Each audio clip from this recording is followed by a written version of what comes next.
ఉన్న బంగారాన్ని విడిపించి ఆ రోజు ఆన్లైన్ రేటుకే మేము కొంటాం. Sharma gold company. నమస్కారం. సుమన్ టీవీ ప్రేక్షకులకు శ్రీ క్రోధినామ సంవత్సర ఉగాది శుభాకాంక్షలు.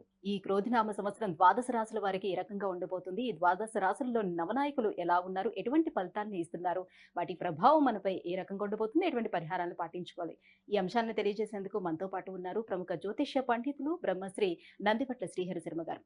గురుగారు నమస్కారం. వాగర్థావివ సంపృక్తౌ వాగర్థ ప్రతిపత్తయే జగతః పితరౌ వందే పార్వతీ పరమేశ్వరౌ సదాశివ సమారంభాం శంకరాచార్య మధ్యమాం అస్మదాచార్య పర్యంతం వందే గురు పరంపరాం. ఆదిత్యాయ చ సోమాయ మంగళాయ బుధాయ చ గురు శుక్ర శనిభ్యశ్చ రాహవే కేతవే నమః. గురుగారు, ఈ క్రోధినామ సంవత్సరం మరి మీనరాశి వారికి ఏ రకంగా ఉండబోతున్నాయి, వీరికి గ్రహాలు ఏ రకంగా అనుకూలిస్తున్నాయి? క్రోధినామ సంవత్సరం పేరులోనే ఉంది. క్రోధం అనగా కోపాన్ని ప్రదర్శించుట, కోపాన్ని వెలిబుచ్చుట. గడిచినటువంటి సంవత్సరాలైనటువంటి శ్రీ శుభకృత నామ సంవత్సరాలు ప్రజలకి కొంత ఇబ్బంది నుంచి బయటపడేసే విధంగా ఉన్నప్పటికీ ఈ క్రోధనామ సంవత్సరంలో కొన్ని విపత్కర పరిస్థితులు ప్రజలు పాలకులు ఎదుర్కోవాల్సినటువంటి పరిస్థితి.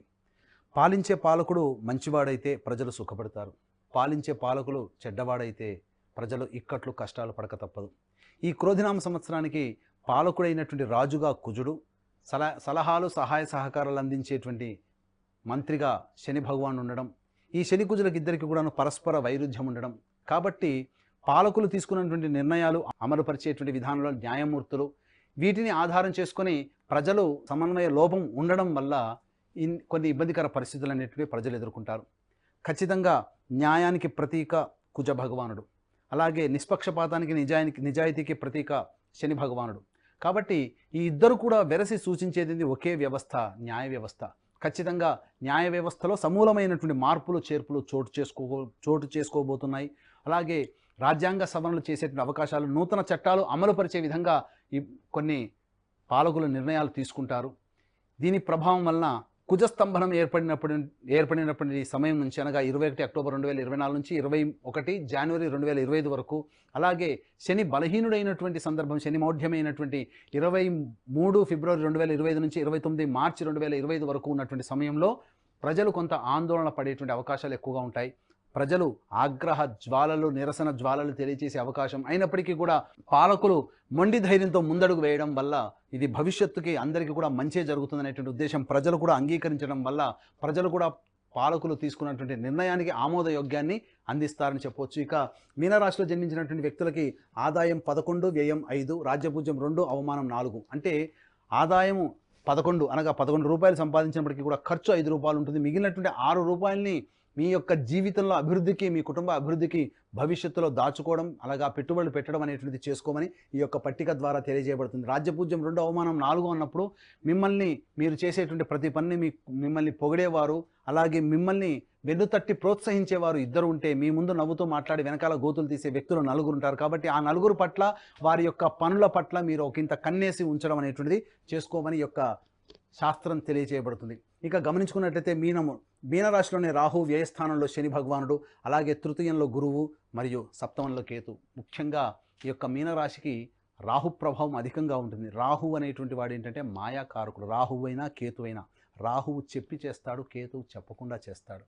కాబట్టి ఇక్కడ గమనించాల్సినటువంటి అంశం ఏంటంటే మాయా ప్రపంచంలో ఎక్కువగా ఉండేటువంటి అవకాశం ఉంటుంది. అంటే తెల్లని వల్లి పాలు, నల్లని వల్లి నీళ్లు అనుకునే మనస్తత్వం మీకు ఏర్పడుతుంది. కాబట్టి కంటికి మీ ముందుగా మంచిగా నవ్వుతూ మాట్లాడేటువంటి వ్యక్తుల్ని మీరు నమ్ముతారు, అలాగే మీ వెనకాల గోతులు తీసే వాళ్ళని నమ్మలేకపోతారు. అంటే ఇక్కడ ఏంటంటే మీ గోతులు తీసే వాళ్ళని నమ్ముతారు మంచిగా మాట్లాడి, కానీ నిజాయితీగా మీ ముందు మీరు ఇలా అలా అని చెప్పి మిమ్మల్ని విమర్శించే వాళ్ళని మీరు దోషులుగా చిత్రీకరించుకుంటారు. కాబట్టి కనిపించేదంతా తెల్లన, కనిపించిందంతా నల్లన అనేటువంటి విధానానికి మీరు పక్కకు పెట్టి ఏది మంచి ఏది చెడు అనేటువంటి విషయం తెలుసుకున్నట్లయితే ఈ మీనరాశి వాళ్ళు రాహు ప్రభావం నుంచి బయటపడతారని చెప్పవచ్చు. ముఖ్యంగా గమనించుకున్నట్లయితే వ్యయ శని ప్రభావము ఈ యొక్క మీనరాశి వారికి అనుకూలించేటువంటి సమయం దసరా తర్వాత మాత్రమే అని చెప్పవచ్చు. వ్యయ శని ప్రభావము, రాశిలో రాహు సంచారము, అలాగే రాశ్యాధిపతి అయినటువంటి గురువు తృతీయ స్థానంలో ఉండడం, ప్రధానంగా రాహు యొక్క ప్రభావం చేత, శని ప్రభావం చేత కొంత సమస్యలు అనేటువంటి అధికంగా ఉంటాయి. సుఖమైనటువంటి నిద్ర పట్టకపోవడం, చికాకులు కొంత ఇబ్బందిగా ఉండడం, అనవసరమైనటువంటి దూర ప్రాంత ప్రయాణాలు చేయాల్సినటువంటి రావడం అనేటువంటిది ఈ యొక్క మీనరాశిలో జన్మించినటువంటి వారికి కలగబోతుంది. అలాగే ఈ యొక్క సంవత్సరం అక్టోబర్ వరకు కూడా రాశినాథుడైనటువంటి గురువు తృతీయ స్థానంలో సంచారం చేస్తున్నటువంటి ఈ కారణం చేత ప్రధానంగా మీకు ఆత్మస్థైర్యం లోపిస్తుంది. అనగా మీరు చేసే పని మేము విజయం పొందుతామా లేదా అనేటువంటి ఆలోచనతోనే మీరు ప్రధానంగా మీ యొక్క పనిని ప్రారంభిస్తారు.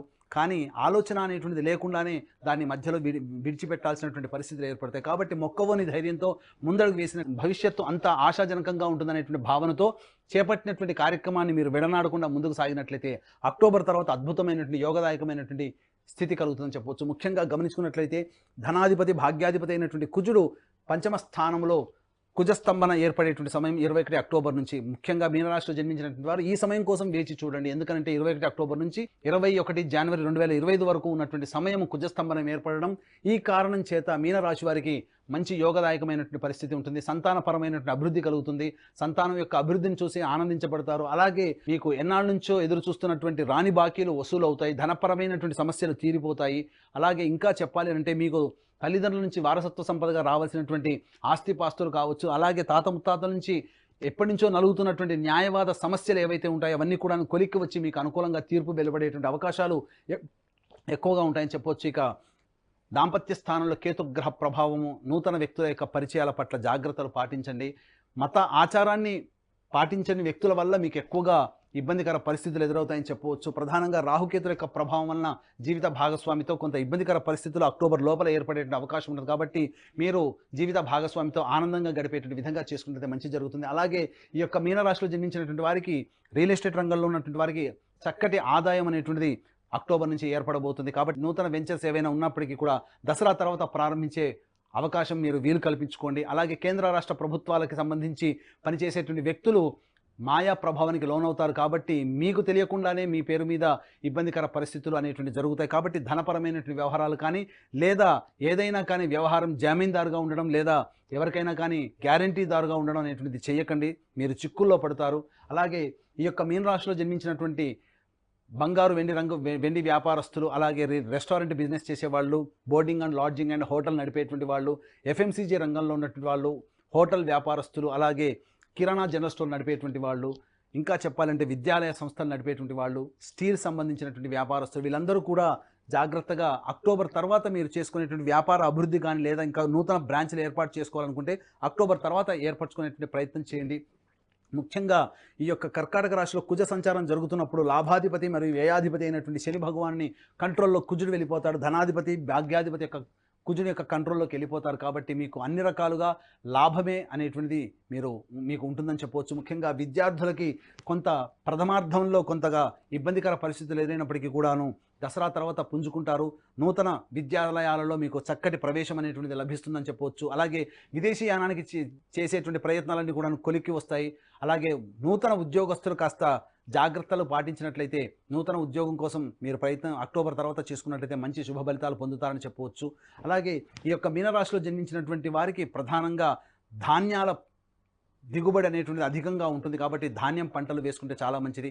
ప్రథమార్థం కంటే ద్వితీయార్థం ఎక్కువగా మీకు లాభించే అవకాశం ఉంటుంది. కాబట్టి ప్రథమార్థం అనగా దసరా లోపల వేసేటువంటి పంటలు కమర్షియల్ పంటలుగా ఉన్నట్లయితే మీకు ఇంకా మంచి జరుగుతుందని చెప్పవచ్చు. ముఖ్యంగా పెట్రోల్ రంగం, అలాగే కిరోసిన్ వ్యాపారస్తులు, అలాగే డీజిల్ వ్యాపారస్తులు, అనగా పెట్రోల్ రంగంలో ఉన్నటువంటి వాళ్ళకి, పెట్రోల్ బంకులో పనిచేసేటువంటి వాళ్ళకి అద్భుతమైనటువంటి ఆదాయం అనేటువంటిది ఎక్కువగా జరుగుతుంది. అయితే మోసాలు ఎక్కువగా జరిగే అవకాశాలు ఉంటాయి. కాబట్టి మోసాల పట్ల జాగ్రత్తలు పాటించండి. మిమ్మల్ని ఈ యొక్క మీనరాశిలో జన్మించినటువంటి వారికి ప్రధానంగా ఈ యొక్క సంబంధించినటువంటి వ్యవహారాల్లో ఆచితూచి స్పందించండి. రాష్ట్రాధిపతి అయినటువంటి గురువు బలహీనంగా ఉన్నటువంటి కారణం చేత పెద్దల యొక్క సహాయ సహకారాలు తీసుకున్నట్లయితే మీకు వచ్చేటువంటి ఇబ్బందులు కానీ లేకపోతే మీకు మంచిగా అనిపించి మిమ్మల్ని ప్రలోభ పెట్టేటువంటి వాటి నుంచి కూడా మీరు దూరంగా ఉండేటువంటి అవకాశం ఉంటుంది. అలాగే నూతన వ్యక్తుల యొక్క పరిచయం పట్ల, దసరా లోపల పరిచయం అయినటువంటి వ్యక్తుల పట్ల మీరు ఒకంత కన్నేసి ఉంచండి. ఎందుకంటే భవిష్యత్తులో అవన్నీ మీకు మంచి చెడు స్నేహాల దారిన తీసేటువంటి అవకాశాలు ఎక్కువగా ఉంటాయి. కాబట్టి జాగ్రత్తలు పాటించండి. ఈ రాశిలో ప్రధానంగా నవగ్రహాల యొక్క అనుగ్రహం సంపూర్ణంగా ఉండాలి. అలాగే ఈ రాశిలో జన్మించినటువంటి కళారంగము, టీవీ రంగము, అలాగే సంబంధించినటువంటి ఎలక్ట్రానిక్ అండ్ ప్రింటింగ్ మీడియా రంగంలో ఉన్నటువంటి వారికి అద్భుతమైనటువంటి అవకాశాలు వస్తాయి. తద్వారా భవిష్యత్తులో మంచి జరుగుతుంది. విదేశీ యానం చేసేటువంటి అవకాశం ఈ యొక్క మీన రాశిలో జన్మించినటువంటి వారికి ఉంటుంది. ఈ మీన రాశిలో జన్మించినటువంటి వారికి ప్రధానంగా రాహుబలము అధికంగా ఉన్నటువంటి కారణం చేత మీరు ఈ యొక్క ఎన్నికల్లో మీకు సామాన్యంగా మెజారిటీ అనేటువంటి రాకపోయినా అక్టోబర్ తర్వాత చేసేటువంటి ప్రయత్నాలలో మీకు నామినేటెడ్ పోస్టులు లభించేటువంటి అవకాశాలు ఎక్కువగా ఉన్నాయని చెప్పొచ్చు. ప్రధానంగా ఈ యొక్క సంబంధించి అన్ని నవగ్రహాల యొక్క అనుగ్రహం ఈ మీనరాశిలో జన్మించినటువంటి వారికి కావాలి. కాబట్టి తమిళనాడు మద్రాస్ రాష్ట్రానికి దగ్గరలో ఉన్నటువంటి కుంభకోణానికి చుట్టుపక్కల ఉన్నటువంటి నవగ్రహాల టెంపుల్స్లో మీ గోత్రనామాదులతో నవగ్రహాలలో అభిషేకాలు, నవగ్రహాల టెంపుల్స్లో, అలాగే నవగ్రహ దేవాలయంలో నవగ్రహ హోమాలు అనేటువంటి జరిపించడం జరుగుతుంది.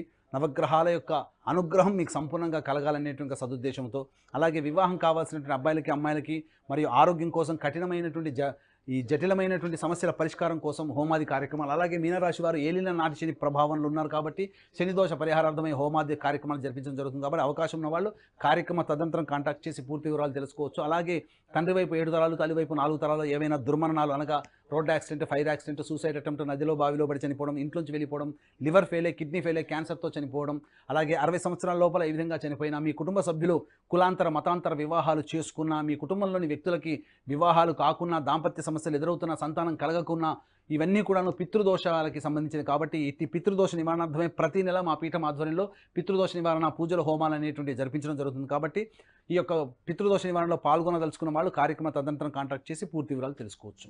గురుగారు, మీనరాశిలో జన్మించినటువంటి స్త్రీలకు మరి ఎలా ఉండబోతుంది? మీనరాశిలో జన్మించినటువంటి స్త్రీలకి ప్రధానంగా నమ్మి స్నేహం చేసేటువంటి వ్యక్తుల వల్ల ఇబ్బందులు పడే అవకాశాలు ఎక్కువగా ఉన్నాయని చెప్పవచ్చు. అలాగే ప్రధానంగా మీకు సంతానానికి సంబంధించిన అభివృద్ధి కనబడుతుంది. సంతానం కోసం ఎదురు చూసేటువంటి మహిళలకి సంతాన సౌఖ్యం లభిస్తుంది. అయితే ఆరోగ్యం పట్ల శ్రద్ధ వహించాల్సినటువంటి పరిస్థితి. అన్ఐడెంటిఫైడ్ ఇల్నెస్ అనేటువంటిది మీకు ఎక్కువగా, అనగా ఏ పరీక్షలు చేసుకున్నప్పటికీ అంతా నార్మల్గా ఉంటుంది, కానీ ఏదో మానసిక శారీరక లోపాలతో ఇబ్బంది పడుతూ ఉంటారని చెప్పవచ్చు. అలాగే రాశినాథుడైనటువంటి గురువు బలహీనంగా ఉన్నటువంటి కారణం చేత మీ అక్టోబర్ వరకు కూడా మీకు ఉన్నటువంటి మీ యొక్క మాటకి విలువ తగ్గిపోవడము, కుటుంబ సభ్యుల యొక్క ప్రేమ ఆదరణ నోచుకోలేకపోవడం అనేటువంటి మీకు కొంత బాధ కలిగిస్తుంది. అలాగే మీరు ఇతరుల వల్ల నష్టపోయేటువంటి అవకాశాలు ఎక్కువగా ఉన్నాయి. కాబట్టి ధనపరమైనటువంటి విషయాల్లో కానీ, లేదా మీ వస్తువులకి విలువైనటువంటి వస్తువుల విషయాల్లో కానీ మీరు జాగ్రత్తలు పాటించినట్లయితే మంచి జరుగుతుందని చెప్పవచ్చు. ఏదైనప్పటికీ కూడాను నూతన గృహ సంబంధించినటువంటి కార్యక్రమాలు జరుగుతాయి. నూతన వాహన కొనుగోలు కానీ, నూతన గృహ నిర్మాణం కానీ చేపట్టేటువంటి అవకాశాలు ఎక్కువగా ఉన్నాయని చెప్పవచ్చు. గురుగారు, మీనరాశిలో జన్మించిన వారు ఇంకా ఎటువంటి పరిహారాలను పాటించుకుంటే మరింత యోగదాయకంగా ఉంటుంది వాళ్ళకి?